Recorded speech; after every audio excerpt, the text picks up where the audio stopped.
Il était facteur et orphelin depuis l'âge de 11 ans. Sa mère était morte foudroyée dans sa maison en construction.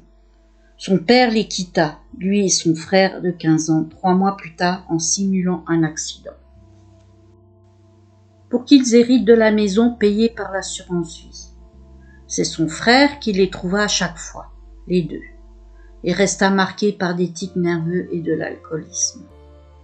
Richard était aussi torturé, et surtout plein de ressentiment envers son tuteur, qui l'avait spolié de tous les loyers des locataires de la maison jusqu'à sa majorité. Cet oncle l'avait pris à sa charge juste pour l'argent, ce qui mit Richard dans une quête de revanche sur la vie, surtout au niveau matériel et de reconnaissance sociale. 4 mois après mon installation avec Richard, le drame arriva. Mes parents étaient en vacances dans les îles Canaries et mon frère Fred son service militaire en sursis dans le sud de la France, à Narbonne.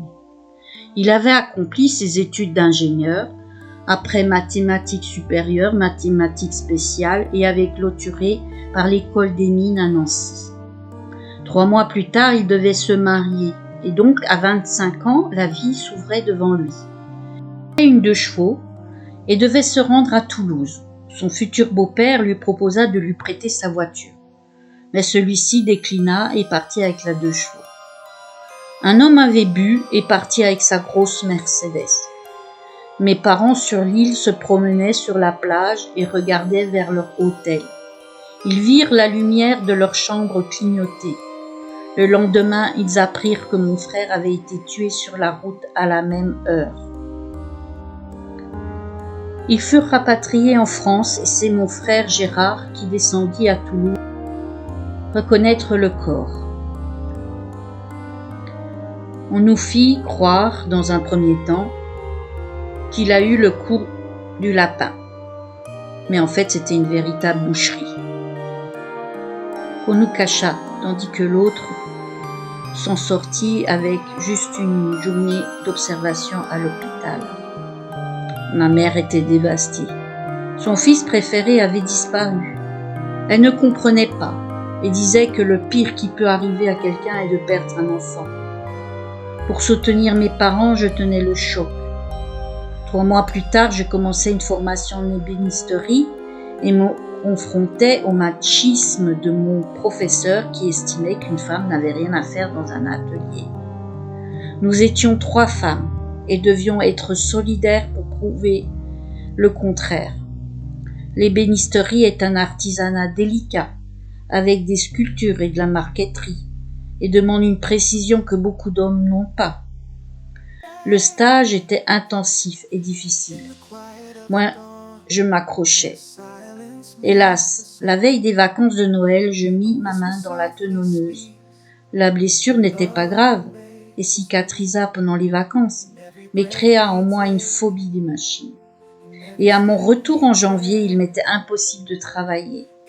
J'étais tétanisée par ces machines et commença une dépression sévère, car je voyais mon rêve de m'accomplir professionnellement s'envoler. J'allais chez mon médecin traitant qui me prescrivit du Prozac.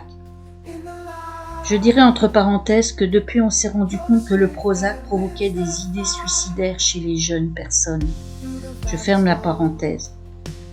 J'atterris à l'hôpital après une tentative de suicide.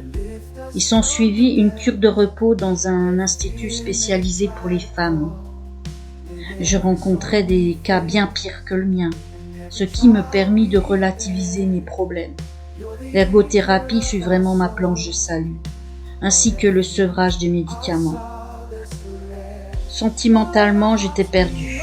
Je ne savais plus où j'en étais par rapport à Richard, et je me posais des questions.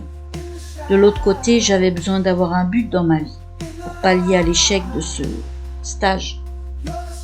Ma mère, toujours en quête de me voir stabilisée, m'incitait à me marier, et d'autre part, et en contradiction de l'avis de la psy, je décidais de combler mes manques à devenir mère.